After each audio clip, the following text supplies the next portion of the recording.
Welcome back to Big Sky Football Media Day, everyone, here at Northern Quest Resort and Casino, having a lot of fun. As you can see, everybody interacting behind us, but up here on stage, I have first-year head coach of the Idaho State Bengals football program, Cody Hawkins. Coach, how you doing? First head coaching media day experience. Doing great. It's a whirlwind, but I'm excited to be here and represent a great program, and it's really cool to spend some time with the rest of the notable players in the conference who you don't like to coach against, but it's been wonderful to get to meet the people that make this program so great.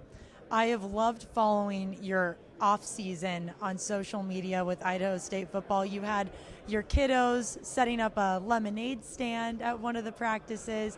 I believe you have an Olympic competition within the program. Tell us some of the fun things that you were doing to bond the team together. Yeah, I mean, I think any program that's struggled, which we have over the last couple of years, I think forgetting to address the past is probably not the right way to go about it, because it's leave clues, and we want to not do that and emphasize the good stuff. But I really want our guys to feel an authentic relationship with the staff, and family's really important to me. I had a dad who showed that a great example, and I grew up in the locker room. I mean, I was putting on helmets and running through pads, and I was probably in more drills than half the players in practice, and I want my kids to feel like football is a multiplier in their life. I want our players to know when I talk about family and relationships, it's legitimately important to me. You have a lot of coaches that say their family matters and then they're never around. I mean, there's a way your kids can be a part of this football experience. It's very demanding.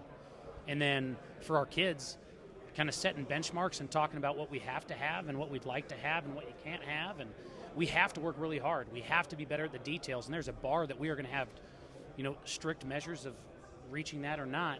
But we need to have a lot of fun while we're doing it, because we know building a program is going to be a climb. But we're in a place with amazing people and an amazing community that has one before. So we got to climb really hard with great people and have some fun while we're doing it. Those benchmarks that you're trying to reach, things that you're trying to check off the bucket list right now with your program, what are they? So the first thing I say is you got to treat people really well. And being a great person is part of that, but understanding that relationships, it's not always treating you how I want to be treated. It's getting close enough to you that I know what you want to be treated like, because every single one of our players needs to be coached a different way. I want to be coached different than some of our offensive linemen need to be coached and how they want to be coached. So I think when you have honest, tough conversations and you get to know people on a different level, your communication improves. I think everybody's experience improves.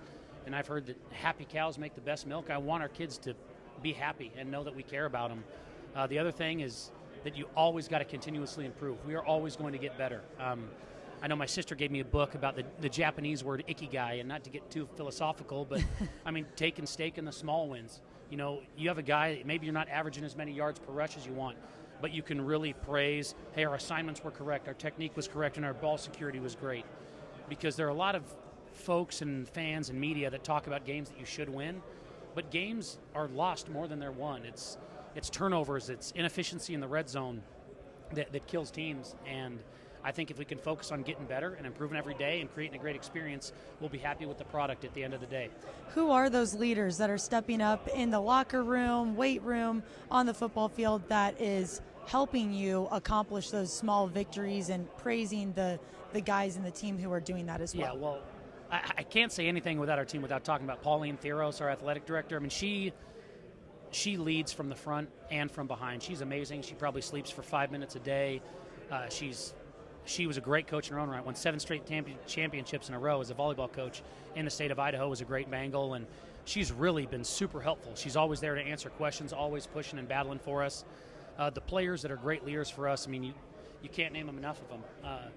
Mike Davis and Calvin Pitcher, the guys here today on offense and defense, they've been through 3 coaching staffs in 3 years. They've been through a lot, but they love being a Bengal. And I've really tried to make sure that those guys who've been here for 3 years understand that this is going to be different, but different starts in your day-to-day interactions with them.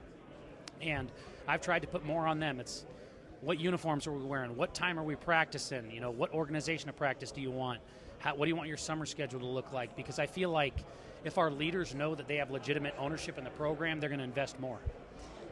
Quickly, main goal that you want to see accomplished prior to your season opener? Prior to the season, you want to get to the season opener healthy, right? You want to see the constant improvement, but I say as a coach, you're in the service industry, I want my players to be happy and healthy, and happiness probably has to do with self-fulfillment. Some of it is wins, but health always has to come before that. So if we can get to the season opener healthy, I think we're going to have a good season. Coach, we're so excited to see you take over for Idaho State. I'm also excited to see you work a little bit with your dad as well, Dan Hawkins, November 11th, party in Pocatello. I have it marked on the calendar. Absolutely. Everybody should be there. Orange and black, get loud. Absolutely. That's right. We will be right back with more on Big Sky Football Media Day.